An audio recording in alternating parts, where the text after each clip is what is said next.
My first guest here today is Katherine Kamehameha Smith. Hello. Aloha. How are you? Aloha to you.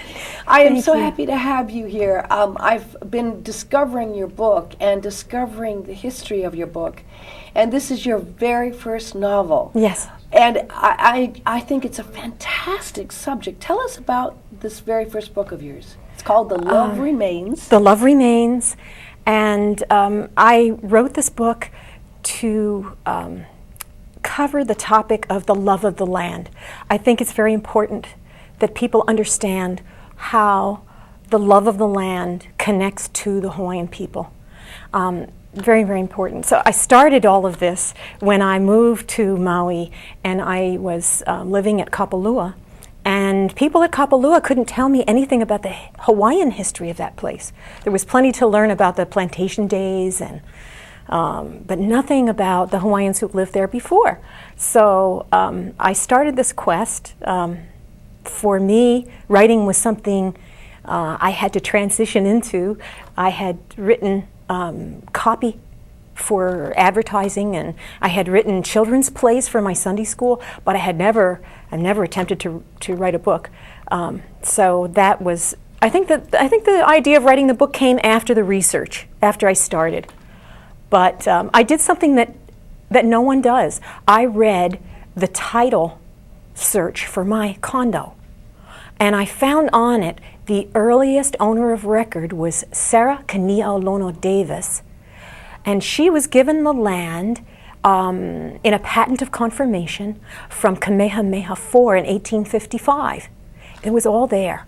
And so I focused on her.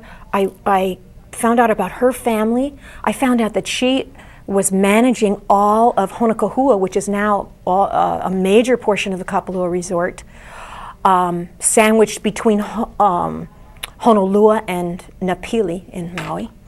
And I started to find out more and more about her and her family. That's how it difficult getting all the research on these very old documents. And yeah, it was exceedingly difficult, particularly because the documents were written in Hawaiian, handwritten in Hawaiian. So that started me on a quest to go and learn the Hawaiian language. And I have been studying Olelo Hawaii for the last 12 years under Kumuliko Rogers.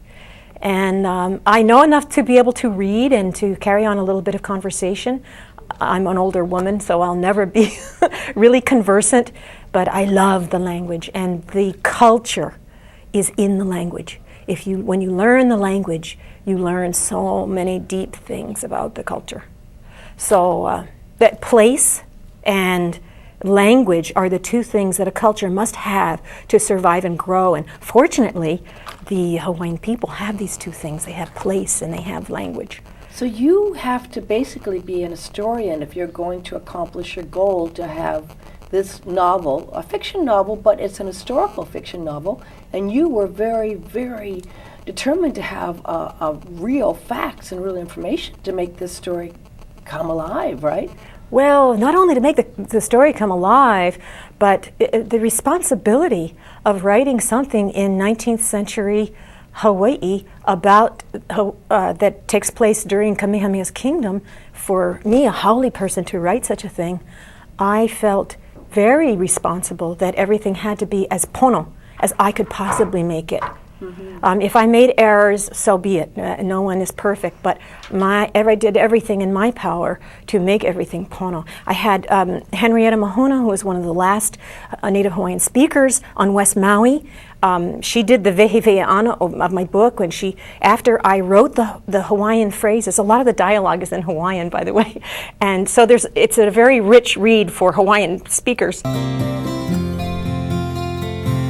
Haina mai ka puana ahu palakua ke niki niki ahi ahi ka homea o whani ono